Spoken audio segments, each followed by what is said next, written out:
So is RH just trying to FUD the economic potential out of Ethereum and put it into Pulse? Pretty much, yeah. Like the guy just bought hundreds of millions of dollars worth of ETH. He obviously doesn't think ETH is gonna go down, right? Yeah, I He's wonder what his end game is with that.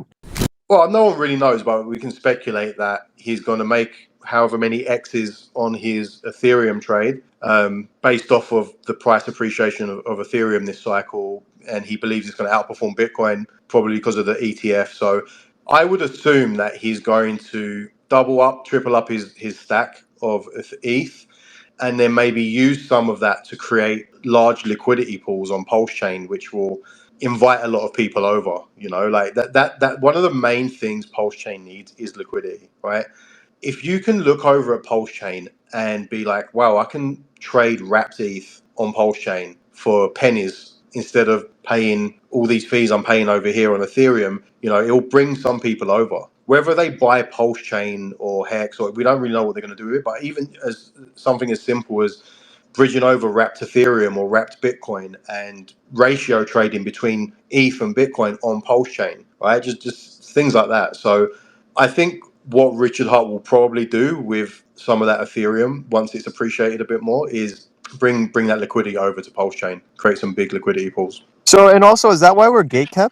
To prevent that? I mean, that could be part of it. I think just a lot of people don't like Richard Hart, and I understand like the way he marketed himself, Hex, Pulsechain, gets under a lot of people's skins, especially like the Bitcoin maximalists.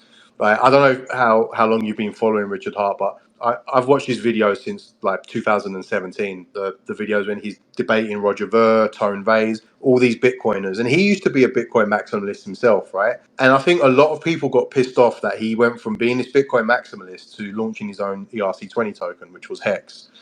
And then all these Bitcoin maximalists come out the woodworks and they call him a scammer and they call Hex a scam, and they go on live stream with him and debate him. They get destroyed. The Hex price then destroys everything they're saying. And then you got I wouldn't say institutions, but you got companies like Binance and CZ. They don't like him either for whatever reason. They've been gatekeeping him before Pulsechain was even a thing. Right? And they all like commingle their funds, right? They all commingle funds? Well, I Like mean, all if you, yeah, like the way exchanges work is, they do a lot of. Let's just say they do a lot of shady. shady stuff, yeah. So RH is playing their own game against them too. He's buying ETH before the ETH ETF. But then Sure. do we think he's gonna pump Pulsechain, or what's he doing? Building more stuff, building his wallet, Well, I mean, it doesn't take. He just bought like hundreds of millions of dollars of ETH. He can build. He can build his wallet any second. On Pulsechain, a very priority number one, and I hope that he listens to the community and prioritizes the what's it called? The Explorer. Yeah, the Explorer needs to be decided which one it is and what are they doing, and finally like complete the Explorer so that all the other dApps and apps and whatever and pages that are searching that information gets the information instantaneously instead of waiting for 2-3 minutes or 5 minutes sometimes. And then when people actually are waiting for those stats, multiple stats, like you can't do it, they can't do anything because they just have to wait. So it's really cool that the quick reaction on that area, it's very important, and then he can think about everything else. Everything is functioning then faster. Yeah, I don't think the wallet is high on his priority list. I mean, it's whatever. There's so many wallets out there we can use, right? But yeah, That's going to be a card, man. That's going to be a card. That's one of the cards that he's going to use, and I think it's like the believers are going to really anyway stay here no matter what, even if it's clunky or it doesn't. As long as it functions fast and it's at a low price at this moment. Before the people take off, like the people get in, the main adoption. It's not now. It's like about when Pulsechain finally reaches that 1 cent, then you have mass adoption. I think that's the main goal now. as people will only buy our bags when it's 100x on top. So that's cool. I mean, it's fine. We'll just have to wait a little bit longer. I don't know how long it is because of the movements of certain wallets that we don't know what the hell is gonna happen. But it's like I think it's generational wealth. So we better take a look at things really serious and not just like jump around. You know. What's your What thoughts on a DAO? How important is that, do you think, for the ecosystem? It's extremely important. I mean, and especially it's Richard Hart, so things are in better hands than any type of retard than and other ones. So, and I think that's why he actually made that move to Ethereum to actually have that demand of pointing the user interface towards or agreeing up to a DAO copy or like interconnection like, okay, if DAO on Ethereum becomes like network agnostic, it's it's limitless where it can reach, right? So it will also force DAO to or reproduce itself more. Like a so supply has to be more. Like Maker has to produce more supply of it, so that it can be more in circulation because of a multiple chains. So it doesn't go too much over the price, right? what is a DAO? Decentralized autonomous organization? What does that mean for Pulsechain? It enters into the autonomous system that Pulsechain has, but basically it's like it balances the dollar. It stays also at a dollar in it. And basically, I'm not so savvy about that. Oh, okay, no, The I don't know. mechanisms is basically to maintain the price at a dollar and not just jump around to 120, 150, and 80 or 70 cents for a dollar for a DAO. It's more consistent, stable. Yeah. Okay. Richard Hart has a good position, but I don't know if there's a voting power that you need to do or some backup or like like hey, if I want you guys to point over to Pulsechain, can you guys do that? I have all this to back up everything that's being created there. Blah blah blah blah blah blah blah. It could be Is that it the or like rumor that massive. Pulsex will be like the governance voting token in the future? That's like the rumor. I think the rumor's ink, No, no? ink. It is. It is. Ink. Yeah. See that's huge for ink. Like if it becomes the governance token, it's going to be insane. Yeah. So when you look at the market cap of Pulsechain or Hex, there's the market cap including the OA and there's the market cap excluding the OA. So that's always good to note as well, because when you look at the market cap including, you're like we're at billions of dollars. It's a large market cap, but when you remove the OA wallet, you get like that's the real market cap of these coins. But Panos, That puts it into perspective. utilizing that same behavior that it has, and if it's using that as like a psychological, the same psychology or the same method to defend the ecosystem, what could that 100,000 Ethereum represent? That's the question. And what could it do to why was it being done, and what reason, what is it defending us from? That's the question. If you look at what Richard Hart done with Hex, so Hex had a kind of a pre-sale sacrifice, whatever you want to call it. It was called the adoption amplifier, so people could basically put their ETH into this amplifier and mint Hex. And so Richard Hart gained a bunch of Ethereum from that adoption amplifier, and I can't remember what price Ethereum was at the time, but Ethereum went up, and he used I don't know the exact numbers, so don't quote me on this, but I think he had about like $300 million worth of ETH, and I think he used about 100 million of it to pump the price of Hex. So he just bought Hex, and Hex was about 12 cents at the time, or 10 or 12 cents at the time, and he pushed the price to 55 cents by using the Ethereum and the money that he made on Ethereum, or some of it. Like he didn't use all of it, but I think he used like a third. Was that EHEX's peak? Yes, 55 cents was eHex's peak, Well, and that was that a big part of that was Richard Hart pumping. Like if you go back to the launch of Pulsechain, I'm not sure what exchange shows it, probably Uniswap, but if you look at the chart from the beginning, we're still up above the launch price.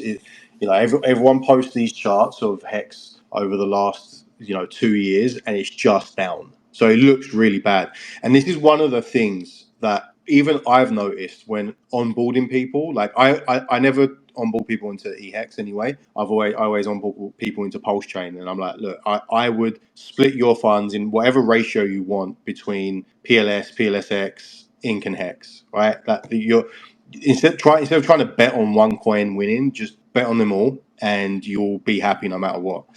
But 100%. the reaction I get from people that are in crypto but they're not in this ecosystem is they look up Richard Hart first of all. They go on Google and it's like scammer, scammer, scammer. Hex is a scam, scammer, scammer, scammer. I've never tried to convince anyone of doing that. I'm like, look at Pulsechain. This is where you want to be. Like this is why you want to be here. Forget all the FUD and about him being a scammer and Hex is a scam. Like if you look at the actual full Hex chart, it's still up, right? It's not failed. So many people have said to me, "Isn't Hex a failed project?" Before everything that happened recently, I'm talking like for the last 6 months. All I hear from people that are like asking me about Hex because I'm tweeting about it, or Pulsechain because I'm tweeting about it, isn't Hex a failed project? Like that's all I all I hear from them. So like, And you see the sentiment in like the UK or like in your local or what? well, I have people all over the world. Like I'm global. Like I live in England sometimes. I live over here. Like I've lived in Mexico for a bit. Like I'm all over the place. Everywhere I go, with people from all walks of life and all places. No, but there's a huge learning curve. There's a huge like I don't know. There's a lot preventing people just from getting in. Well, but what I'm saying is, even people that have been in crypto for years, they look at the Hex chart and they're like, "What is this?" Interesting. I'm It surprised of that because that's you buy low and you sell high, right? I mean, I don't know. Yeah, no, true, for sure. Like I look at charts completely differently. Like I like to get in where I see value, right? And I see value at these levels that are like 90% down, 70% down. I don't buy when the prices are pumping. But these people, they'll look at the chart, and even if they were like, "Oh yeah, fuck, this is a good buy," then they go online and they're like, all they see on YouTube is Hex is a scam, or Richard Hart's a scammer, or the SEC And are they suing don't them. even look into the mechanics, like the staking mechanics. They don't understand that. No, bro. They don't go that That's deep into it. But interesting. I'll explain something as well. Most people that are in crypto don't give a fuck about staking. They want to buy a coin low and they want to sell it high. That like there are people that care about staking. Don't get me wrong, but the majority don't care They don't about see the staking. bigger picture. Yeah, they're short term. They're short sighted. They just want the gains. Yeah. Even me, like I have hex stakes. Don't get me wrong. I've got hex stakes mainly on Pulsechain. I've got a small hex stake on Ethereum, but I'm not big on staking. Like I just done it because I'm like I'm not selling these hex tokens until 2025, so I'm gonna stake them, right? Like that. I look at it like that. But most people in crypto, because crypto moves so fast, they think very short term. They're like, right, I'm gonna get in and get out in a couple months. So they don't think about the mechanics. They don't look at the tokenomics.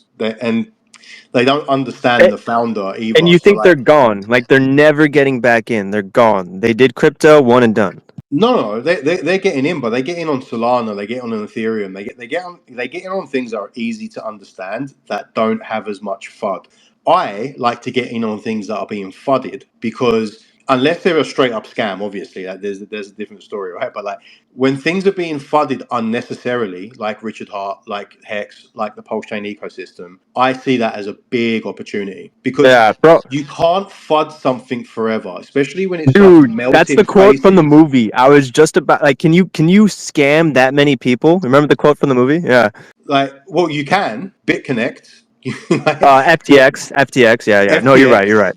Like, bro, you can, but Jesus. like, I don't believe Richard Hart is out to do that, right? I didn't believe it with Hex the first time around, and I don't believe it with Pulsechain either. Like, I don't believe he's out to scam anybody. Now, does he have self interest? Of course, like everybody does. Like, I'm not saying he's like this perfect person or this perfect founder. But I look at other founders, right? I look at Vitalik. Vitalik sold $1 billion of Ethereum last year. Now, granted, he can do that because the market cap and the amount of energy, economic energy in Ethereum is massive, right?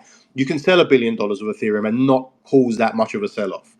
But he still sold $1 billion of ETH. XRP, Brad Garlinghouse, and all those guys, they've just been offloading XRP for 7 years, non-stop. They're not Jesus. buying more of it. They're not buying anymore. Vitalik's not buying anymore.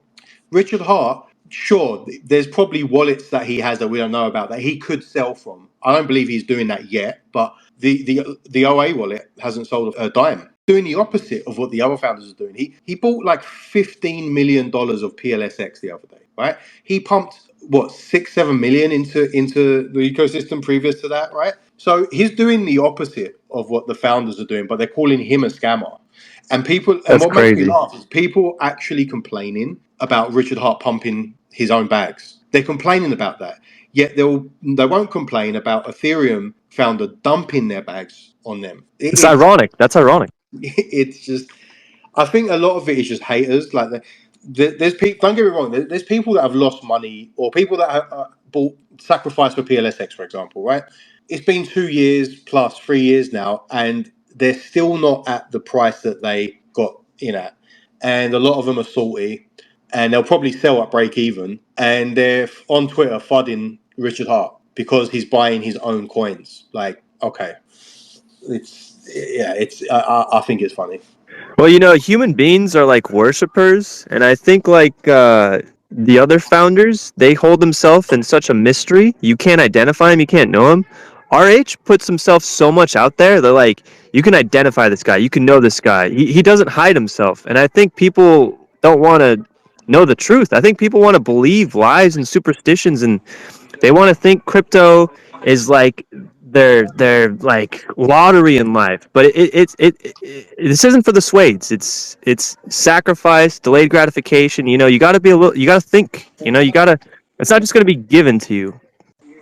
I was actually critical of the sacrifice. I didn't sacrifice myself. I was very critical of it, and only because of my experience in these markets. I've done maybe 40 private sales in with cryptocurrencies. Some have done extremely well. Some have Wow. done okay. Some I've lost money on because I should have got out and I didn't, and they're now below what I paid for them. But overall, I've made the majority of my money not on Bitcoin, not on Ethereum, but on shitcoin pre-sales. And I understand that when it comes to choosing a private sale or pre-sale to invest in, there's some very important factors that I think are important. Others might not, but me personally, I think it's important that the pre-sale is capped, and it's important that there is a vesting period for the pre-sale investors. Now, what does that mean? A vesting period, if you invest $100,000 into a pre-sale, once that coin launches, instead of you getting all your coins at once, so you can just dump on the market, which is what so many groups were doing in the early ICO stages, 2017, 2018, even 2016. Those ICOs, there was no vesting period. So what happened was the big guys, once they got such a big discount on the token, it launched at 2-3 times the price they paid, and they just offloaded on launch and like wrecked the price. And that evolved over years. That evolved into, you have to sign contracts. So like I had to sign contracts with the companies that were launching their tokens, and I had a vesting period of 12 to 18 months, depending on what the project was. And I would get 10% of my tokens on launch, and then every month I'd get airdropped 10%, 10%, until my vesting period was over. And It you was think also, that's ideal? That's ideal, right? it is ideal because Yeah. it stops the whales from dumping on your heads. It makes it more fair for everybody that's participating, not only in the private sale but in the public sale too, or buying on launch. But going back to the sacrifice, there was no cap on the Pulsechain Pulsex sacrifice, meaning someone could come in with $100 million and be like, I'm getting Pulsechain Pulsex at half the price that the rest of you are getting it at. And if I want to, I will dump my tokens on launch. I steer clear of those. And I was always going to buy into Pulsechain and Pulsex, but I said to myself, I'm going to wait until after launch because I think I'm going to get a better price point. And I got lucky because, not that I don't think I would have got a better price point, but I got a really good price point because of the SEC news.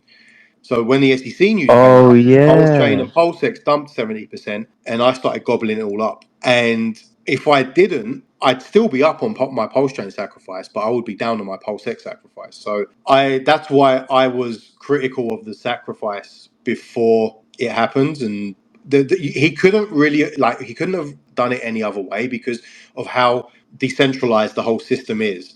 Like, if you're talking about vesting periods and stuff like that, then you got to have LLCs and there's got to be contracts in place, and you can't do that with Pulsechain, right? So I'm not saying Because that. that's centralization. Well, sure, it's to a certain extent. It's not. I wouldn't say it's centralization, but it's like It's there's just not as decentralized. it's not decentralized in the sense that there's a company that is in control, right? Now, Richard Hart is in control, but he's not a company, so he can't say, "Here, sign this contract, and I'm going to give you your coins over this many months." Like, it doesn't work like that. So he couldn't have done it any other way. But I wasn't a fan of the whole no cap and no vesting period, and we I can can see understand that. there's groups within the ecosystem like Rachel Rackham, whatever his name is. Him and his group, they have like I think over 100 million, maybe even hundreds of millions of dollars of Pulsex and Pulsechain, and they got it at half the sac price that everyone else got it at. The way the sacrifice worked is you could get a discount on you can get a bonus on your funds. So if you're sacrificing for Pulsex or Pulsechain, if you have what's called a whale wallet, it could be like, I think one of them was like, if you have 500,000, like my friends, they had a $500,000 plus wallet collectively. Like they syndicated their wallet together, so they got like a 30% Wow. bonus on top of their Pulsechain. So technically their sacrifice price level was a bit lower than what most people's are. But then if you had $1 million plus or multi-million plus dollars, it worked out that the bonus you got was like 100% or something. So your sacrifice price was actually at half of what the rest of the retail sacrifice price is, right? So there's some big whales in the ecosystem that have a lot of coin at a much lower price, and we've seen they have been selling, and it's funny because they sell and Richard Hart buys. So it's like this game that's being played right now. It's like these whales, obviously, they need to exit at some point, and they're not going to wait until the top. They're going to, as the price is climbing, they're going to exit their positions, and there either has to be market demand to buy it up, or Richard Hart has to step in and buy it up. And I think it's a bit of both. There is definitely demand, but I think Richard Hart has also been protecting the price too by buying the dumps of the sacrifices that are whales, basically. Bro, like the more and more I look towards the future, it's almost like Pulsechain and crypto has the potential to become like their own forms of nations. And RH with enough economic like energy like that, like he's kind of owning these whales and buying back from them. Dude, like RH could be like I don't know, Pulsechain is like its own nation in a way. You know what I'm saying? Like it's crazy the potential here. Oh, like 100%, yeah. he spent $12 million on cars and watches. Yeah, you know what? He probably did spend $12 million on those things. But how much money did he bring into the ecosystem because he spent money on those things and done some form of marketing that really brought people in?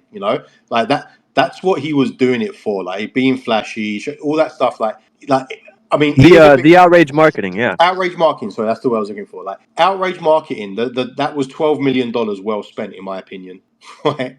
Yeah, I So agree. That got me in. That's how I found out about Hex and everything. And because I'm that guy, I'm the have not, and I want to be the have. And Richard is making have nots havers. yeah, man, like not everyone agrees with that form of marketing. I'm not like the biggest fan of it. Like, don't get me wrong, like I look at it and I do find it quite cringe. I always did. But No that's way. me. That's me personally. But I also understand there's a whole load of people out there that it appeals to, and it gets them in, right? And it can make them money, right? It can make a lot of people a lot of money. So I don't care what he spent $12 million on, to be honest. And I'm sure he did. Like, if you read the court document, the SEC claim that they have the receipts from the car dealership, from Sotheby's, the diamond dealer in the UK, and blah blah blah. Like, sure, mate, they probably do have that, but like, I don't think that. Yeah, but what does that prove? Well, they're trying to say that it's kind of like fraud, right? It's like misappropriating user funds, but like it's all BS. Listen, I'm not a lawyer.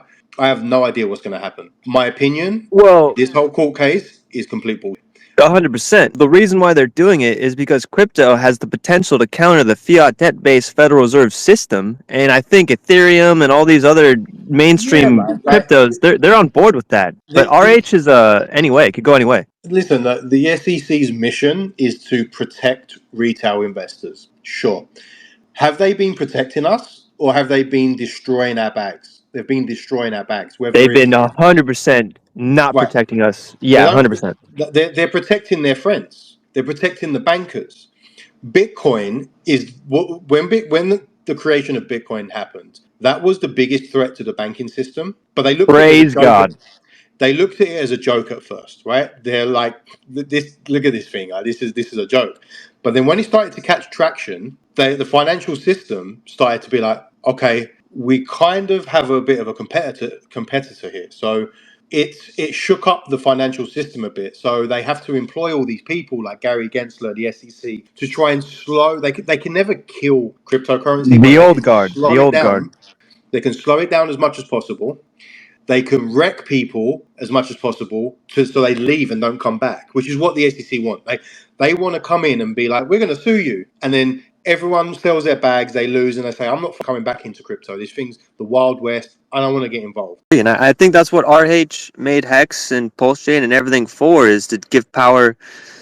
Well, to take power. Well, okay, I can't read the guy's mind, but it gives power back to the people. Guys like us, for sure, 100%. Yeah, obviously he wants to make money. That's a big part of it. But I think it's also about the glory for him as well, right? He's Richard's got Yeah, yeah. an ego about him. He likes to win, right? He's an incredibly intelligent guy, and he likes to win and he likes to boast about it. So it's about money for sure, but it's also about glory. And I do believe he's a good person. He wants to give back to people, right? He made a lot of people a lot of money with Hex. He's going to make a lot more people a lot of money with Pulsechain and all the other coins within the ecosystem, right? So yeah, he's giving you an opportunity to make some money. What you do and how you play that is up to you. You shouldn't rely on the guy to don't rely on him to pump your bags, even though he probably will. You shouldn't rely on that. You should get involved, learn how to make money for yourself within this. Is it because RH is not like a But mainstream ball player with they don't like? like him. People don't like him. Because we were talking about And like, I get it.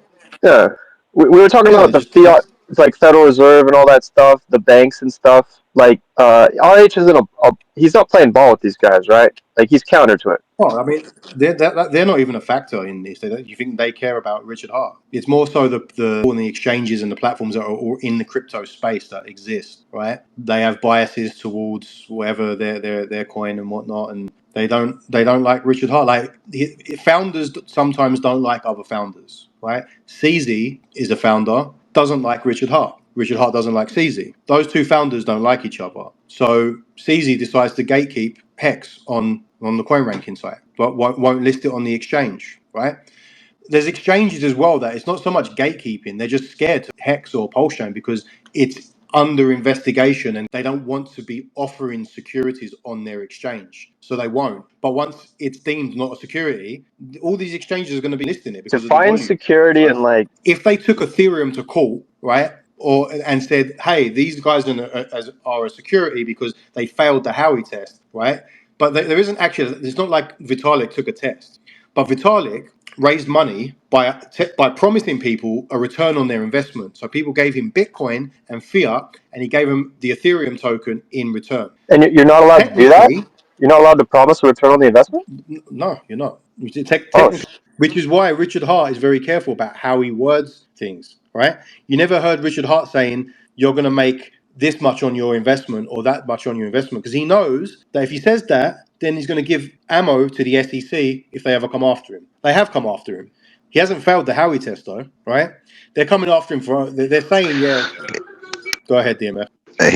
He has always said that every single crypto can always fall all the way down to 99% even. So uh, uh, this can also be the same thing, and this is why he does not offer any type of promises for the work of the efforts of others, basically. No expectations for the effort of others. Yeah, he says that a lot.